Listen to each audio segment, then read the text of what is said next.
T'est-il déjà arrivé de sentir la terre se dérober sous tes pieds lorsque celui en qui tu avais placé toute ta confiance se retourne contre toi? As-tu déjà ressenti le souffle glacial de la déception quand les yeux les plus proches te regardaient, soudain avec une teinte d'envie ou de perfidie, précisément au moment où, semblait-il, tu avançais d'un pas assuré vers ta destinée? T'es-tu demandé pourquoi, lorsque ton cœur brûle de la flamme vive d'un dessein divin, les coups les plus inattendus viennent toujours de l'intérieur, de ceux que tu considérais comme ton soutien inébranlable, ta famille, ta meute fidèle? Je suis là pour te dire que ce que tu vis n'est pas une coïncidence. Ce n'est pas simplement le mauvais sort, ni une série d'infortunes. C'est quelque chose de bien plus grand. C'est une partie intégrante d'un plan divin ancien, puissant, mais souvent douloureux, qui se déroule ici et maintenant, dans ta vie. Il existe une vérité cachée, une loi spirituelle profonde que l'ennemi cherche désespérément à te cacher. La sagesse qu'il essaie d'obscurcir et la révélation qu'il s'efforce de dissimuler. Mais maintenant, à ce moment précis, le voile du mystère se lève. Et ce que tu vas découvrir changera à jamais ta perception de la douleur, de la trahison et de ton propre chemin vers la grandeur. L'idée principale que je t'apporte aujourd'hui est si simple qu'elle est facile à ignorer, mais si puissante qu'elle peut bouleverser ta réalité. La trahison n'est pas une fin, mais un filtre divin qui purifie la voie vers ta véritable destinée. Le trésor permet au serpent d'entrer dans ton cercle intime, non pas pour te détruire, mais pour te séparer, te purifier et te fortifier pour le niveau supérieur de ton destin. C'est un processus douloureux, mais nécessaire, faisant partie d'une stratégie grandiose des cieux, conçue pour te préparer à ce pourquoi tu es né. Souviens-toi de Joseph. Ses frères, son propre sang, l'ont vendu comme esclave. N'est-ce pas le comble de la trahison? Ses rêves, ses visions, son onction, tout cela a été piétiné et foulé aux pieds par ceux qui auraient dû le protéger. Mais que s'est-il passé ensuite? Finalement, Joseph est devenu le second personnage de tout l'Égypte, a sauvé son peuple de la famine et a accompli une prophétie divine. La trahison de ses propres frères ne marqua pas la fin de son histoire, mais une étape cruelle, quoique nécessaire, qui le forgea et le prépara à une grandeur imminente. Le simple fait que ses frères nourrissaient une envie aussi vive pour ses rêves témoignait de l'exceptionnalité de sa destinée. Le Seigneur permit cette épreuve pour amorcer son processus de séparation et de formation. Et que dire de David? Un homme selon le cœur de Dieu. Sa fidélité ne se limitait pas à son amitié avec Jonathan, qui semblait pourtant destiné à être son plus sûr allié. Et il fut effectivement fidèle, mais les circonstances changeantes mirent à l'épreuve même cette dévotion, surtout lorsque Jonathan éprouva de la crainte envers son propre père, le roi Saül, qui éprouvait une profonde haine pour David. Oui, Saül était son roi, son oint, mais il devint son plus dangereux ennemi, animé par une jalousie dévorante et une peur paralysante. Ce fut la trahison la plus profonde de la part de celui à qui David avait prêté serment. Mais cela brisa-t-il David? Absolument pas. Cette épreuve l'a endurci, lui apprenant à compter uniquement sur Dieu. Elle a développé en lui la prudence, mais non la dureté, le préparant ainsi à devenir un grand roi dont le cœur recherchait sans relâche la grâce divine malgré les aléas de la destinée. Et bien sûr, il y eut Jésus lui-même. Ses fidèles compagnons, ceux qu'il avait choisis, patiemment instruits, qu'il aimait de toute son âme, l'un d'eux le trahit pour la modique somme de 30 pièces d'argent. Les autres s'enfuirent, apeurés. Cet acte fut plus qu'un coup de poignard dans le dos. Ce fut un coup dévastateur porté au cœur même.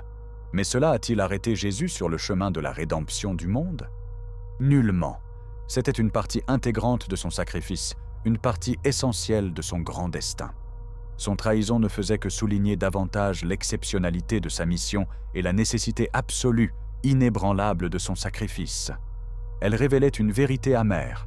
Même ceux qui marchaient aux côtés du Fils de Dieu étaient incapables de résister à la faiblesse ou aux tentations du mal. Mais son objectif divin, tel un roc, demeurait immuable. Pourquoi Dieu permet-il cela? Demandes-tu.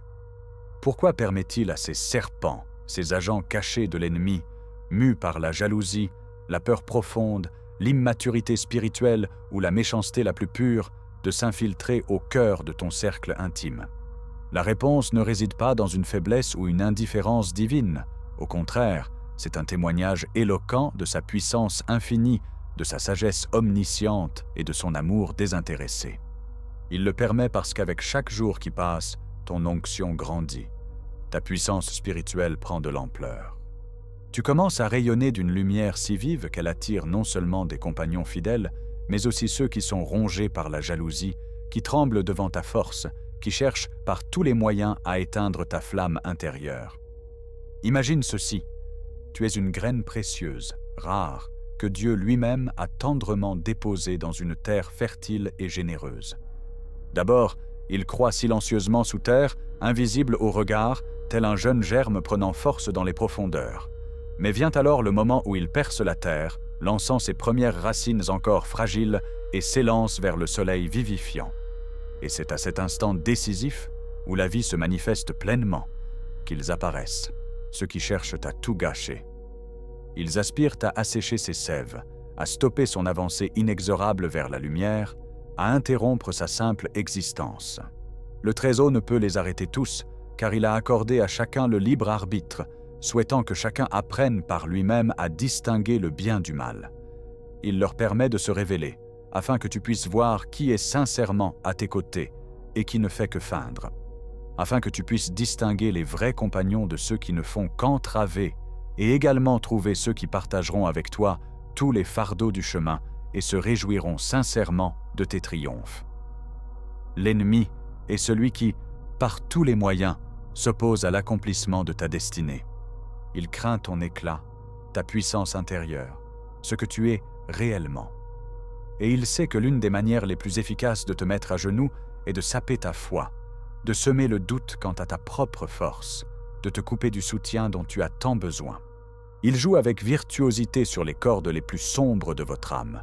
L'envie, la calomnie, la médisance, la méfiance, tout cela devient ses instruments pour semer des graines de doute et de douleur dans votre cœur. Son but est de vous rendre insensible, méfiant, renfermé. Il aspire à ce que vous cessiez de faire confiance, cessiez de vous ouvrir, cessiez d'aimer. Il veut faire de vous le reflet de lui-même, froid, solitaire, consumé par l'amertume. Lorsque vous êtes confronté à une trahison, c'est comme une attaque soudaine contre votre propre forteresse, apparemment imprenable. Vous étiez sûr de sa sécurité, la considérant comme votre refuge inébranlable. Et soudain, vous découvrez que l'ennemi a déjà réussi à s'introduire. Cette blessure se révèle particulièrement profonde. Elle vous pousse involontairement à vous tourmenter de questions. Qu'ai-je fait de mal? Pourquoi moi en particulier? Mais la véritable réponse ne réside pas dans votre faute, mais dans votre importance croissante. Ta destinée unique, ce don qui t'a été conféré, n'est pas passé inaperçu. Il a attiré l'attention, suscitant l'intérêt de ceux qui préfèrent se tenir dans l'ombre. Ta mission, tournée vers la création et le service, représente désormais une menace manifeste pour leurs sombres desseins cachés. C'est ici, plus qu'ailleurs, que se révèle toute la complexité d'une bataille spirituelle. Celui que nous nommons l'ennemi n'ose pas attaquer ta destinée tant qu'elle n'est encore qu'en gestation. Il attend patiemment, observant son épanouissement, sa montée en puissance. Et c'est alors, lorsque tu entrevois les premiers bourgeons de sa force, qu'il dépêche ses sbires pour qu'ils taillent habilement sa tige, empoisonnent ses racines, anéantissent ses fruits avant qu'ils ne parviennent à maturité. Le plus insidieux est qu'il retourne contre toi ceux qui te sont chers. Tes proches, tes amis, ceux en qui tu accordes ta plus grande confiance. Car ce sont précisément eux qui connaissent tes faiblesses les plus intimes, qui savent où se trouve le point vulnérable, facilement accessible. Leurs paroles, leurs actes, et parfois même leur silence lourd de sens peuvent devenir les armes les plus acérées entre les mains d'un adversaire. Et voilà que vous découvrez soudainement que ceux que vous considéreriez comme vos alliés les plus fidèles, vos proches, vos amis, ceux à qui vous ouvriez votre âme, commencent à vous dire que vous en faites trop, que vous vous attaquez à trop de choses, que vos rêves et vos idées sont absolument irréalistes. Parfois, ils peuvent dire cela, guidés par le seul désir sincère de vous protéger, Mais la peur et l'incertitude qu'ils transmettent involontairement deviennent ces graines que l'ennemi peut facilement semer dans votre cœur pour y faire germer le doute. Et lorsque vous êtes confronté à une telle trahison, la première vague qui vous submerge est une douleur profonde, insupportable. La douleur peut vous frapper physiquement, comme un coup soudain et douloureux quelque part dans le plexus solaire, ou elle peut transpercer votre âme, telle une lame acérée et impitoyable plantée directement dans votre cœur. Ou encore, elle peut se manifester à un niveau spirituel, ne laissant derrière elle qu'un sentiment dévorant de vide et une solitude pénétrante. Et c'est précisément sur cette amertume, apparemment inébranlable, que l'ennemi cherche à ériger sa forteresse imprenable dans votre cœur. Il désire que vous vous plongiez tête la première dans le gouffre de l'offense, dans les flammes d'une colère dévorante, dans les chaînes suffocantes de l'auto-justification. Il a besoin que vous vous enfermiez loin du monde, vous réfugiant derrière les murs de la peur, craignant d'être à nouveau blessé. Mais sache que tu es bien plus qu'un simple homme trahi. Tu es un élu de Dieu, un récipient qu'il prépare avec soin pour accomplir de grandes choses. Et cette douleur qui te déchire à présent n'est pas le témoignage de ta faiblesse, mais au contraire, un signe de ta vraie force cachée. C'est le gage que tu es sur le chemin de la vérité. Car là où la vraie lumière apparaît, les ombres s'épaississent inévitablement. Ton élan vers Dieu et ta destinée attirent la résistance comme un aimant. Le Tout-Puissant permet ces épreuves pour affiner ta capacité à distinguer le vrai du faux. Tu commences à voir les gens tels qu'ils sont réellement. Tu apprends à séparer le bruit vide des mots de l'essence des actes, les promesses creuses des réalisations concrètes. Tu prêtes attention à ta voix intérieure, qui est en réalité le murmure discret du Saint-Esprit. Tu apprends à pénétrer du regard, non seulement sous l'enveloppe extérieure, mais au plus profond du cœur de l'homme. Et, plus important encore, tu apprends à te fier uniquement à lui. Quand tes amis, ta famille, même ceux que tu croyais proches, se retournent contre toi, tu te retrouves seul face à Dieu. Et c'est dans cette intimité secrète que tu trouves une force qu'il est impossible de puiser ailleurs. Souviens-toi de Néhémie. Son peuple était dans le bitter exil, et Jérusalem, autrefois majestueuse, gisait en ruines, vaincue et oubliée. Mais Néhémie reçut de Dieu même une vision claire, restaurer la ville, lui rendre sa gloire d'antan. Pourtant, les peuples voisins, emplis d'une haine noire et de jalousie, ne pouvaient observer ces entreprises sans réagir. Sanballat, Tobie, Geshem, leurs noms sont devenus synonymes de perfidie. Ils recouraient à toutes les ruses pour arrêter la grande œuvre. Calomnies, fausses accusations, menaces sinistres, provocations. Leur objectif principal était d'instiller la panique et la méfiance parmi les bâtisseurs, même ceux qui semblaient soutenir Néhémie. Mais Néhémie, homme d'une foi inébranlable, ne fléchit point. Il comprit clairement que ces attaques n'étaient qu'une partie du plan perfide de ses ennemis. Sa réponse fut une prière profonde et une détermination inflexible. Il proclama avec courage « Notre Dieu combattra pour nous ». Dans une main, il tenait une épée aiguisée, prête à défendre, et dans l'autre, une truelle, symbole de création.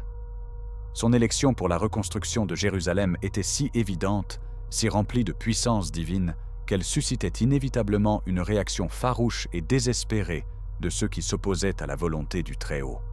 Tel un jardinier avisé qui utilise même les mauvaises herbes venimeuses pour fortifier les racines de son jardin, Dieu permet parfois l'existence de ces serpents dans ton entourage. Ils ne sont pas là pour te briser, mais pour te rendre plus fort, plus sage, plus résilient face à toutes les épreuves. On pourrait comparer cela à un entraînement rude, mais nécessaire. Car l'homme peut-il devenir un véritable guerrier sans jamais avoir affronté l'ennemi ? Peut-il devenir un capitaine accompli sans avoir jamais ressenti la fureur d'une tempête déchaînée ? La trahison, cette trahison insidieuse, est pareille à une telle tempête. C'est en elle que Dieu a guéri ta boussole spirituelle, fortifie ta voile spirituelle, t'apprenant à naviguer selon les étoiles guides de sa vérité, même lorsque tout autour sombre dans les ténèbres et le désespoir. Souvent, lorsque ton âme est confrontée à l'amertume de la trahison, tu peux observer dans ta vie des symptômes particuliers, apparemment inexplicables. Ils sont comme des phares, indiquant que tu subis une attaque spirituelle, invisible mais bien réelle. Il peut s'agir d'obstacles surgissant soudainement sur ton chemin lorsque tu fais un pas décisif en avant, comme une main invisible essayant de t'arrêter. Il peut s'agir d'une perte soudaine et paralysante de clarté de vision, alors que tout récemment encore tu voyais ton chemin si distinctement, comme si le soleil l'éclairait. Et, bien sûr, il peut s'agir de conflits sans provocation, éclatant comme une étincelle sur de la poudre, avec des personnes avec qui tes relations étaient auparavant chaleureuses et harmonieuses. Cela peut être ce même sentiment silencieux de solitude qui t'enveloppe, même au milieu d'une foule bruyante. Un sentiment que personne ne te comprend vraiment, et comme si tes intentions les plus pures étaient inévitablement déformées. Tous ces signes témoignent qu'un ennemi invisible agite avec une grande vigueur, cherchant à saper ton esprit et à te détourner de ta véritable destinée. Et ces manifestations ne sont en aucun cas de simples coïncidences, mais plutôt une preuve éclatante que tu avances dans la bonne direction et que Dieu lui-même peut utiliser même ces épreuves, parfois douloureuses, pour ton bien. Écoute donc avec ton cœur, car ces mots revêtent une importance particulière. Chaque fois que tu es confronté à une trahison, tu te retrouves à un carrefour de ta vie. S'offre à toi la possibilité de prendre le chemin de l'amertume, empli d'une méfiance et d'un isolement silencieux. Tu peux laisser cette douleur blessante endurcir ton cœur, le transformant en une pierre impénétrable. Et alors, tu deviendras invulnérable aux offenses, mais, dans le même temps, infiniment solitaire, perdant la capacité à l'intimité authentique, au véritable amour profond. Tu deviendras vulnérable à des formes d'attaque tout à fait différentes, car dans ce cas, tu perdras une part de ton humanité, cette ouverture de l'âme même que Dieu chérit tant. Ou alors, un autre chemin s'ouvre à toi, le chemin du pardon, qui guérit l'âme. Le chemin de la profonde distinction, où la vérité brille plus fort que les ombres les plus sombres. Le chemin de la confiance totale en la volonté suprême qui guide nos pas. Le chemin de la compréhension, même dans la trahison la plus noire, dans le gouffre le plus profond du désespoir, peut se cacher un grand dessein divin. Mais ce n'est en aucun cas un appel à la naïveté, à l'acceptation aveugle de tout ce qui arrive. Cela ne signifie pas que tu dois retourner vers ceux qui t'ont blessé, comme si rien ne s'était passé, comme si tes blessures n'avaient jamais saigné. Non, absolument pas. Cela signifie seulement ceci. Tu choisis consciemment de ne pas laisser leurs actions, leurs faiblesses ou leur méchanceté devenir la mesure de ta propre réaction. Tu choisis de renforcer ta force intérieure, sans permettre aux forces destructrices extérieures de te briser. Tu ne permettras pas à l'ennemi de remporter la victoire sur toi à travers eux. Tu es spécial. Tu es l'élu, et l'ennemi le sait parfaitement. C'est pourquoi il essaie de t'arrêter. Mais il se trompe profondément, car chaque épreuve que le Seigneur t'envoie n'est pas une punition, mais une précieuse occasion de croissance. C'est une chance pour la purification de l'âme. C'est une occasion de devenir trempé comme l'acier. C'est une chance d'absorber encore plus de l'amour et de la puissance de Dieu pour devenir encore plus sage et plus puissant. Voilà la véritable force que Dieu t'offre en traversant cette épreuve. La trahison, si elle est acceptée et comprise à la lumière de la providence divine, se transforme en ton arme la plus puissante. Elle te révèle la véritable valeur de ceux qui te restent fidèles, de ceux qui ne te lâchent pas. Cela t'enseigne à chérir véritablement l'amitié sincère et la fidélité indéfectible. Cela te guide vers la prise de conscience que seule la fidélité de Dieu, immuable face au temps et aux épreuves, peut devenir ton fondement inébranlable. Cela cultive en toi l'humilité. Cela te rappelle que c'est en Dieu seul que tu trouveras ton ancre absolue, ton soutien indéfectible. Le Tout-Puissant ne tolère pas simplement l'apparition de serpents dans ton entourage immédiat. Il les a appelés pour libérer en toi tout ce qui entrave ta croissance spirituelle. Peut-être est-ce de l'envie ou des doutes lancinants. Peut-être est-ce de la méfiance ou une peur animale qui paralyse ton âme. Tout cela s'efface sans laisser de traces lorsque vous traversez le creuset de l'épreuve. Quand quelqu'un vous regarde avec envie, des pensées inquiètes peuvent surgir dans votre esprit. Pourquoi? Ai-je fait quelque chose de mal? Ou bien, une prière peut naître dans votre cœur. Seigneur, Délivre-moi de toute envie si elle s'est installée en moi, et apprends-moi à voir le bien dans les âmes des autres. Si vous êtes accusé injustement, cela vous pousse à chercher la véritable justice divine encore plus profondément. Souvenez-vous, vous êtes un soldat de la milice céleste, et chaque soldat doit être équipé. La trahison n'est pas une marque de honte, mais une blessure de guerre qui forge et rend plus sage.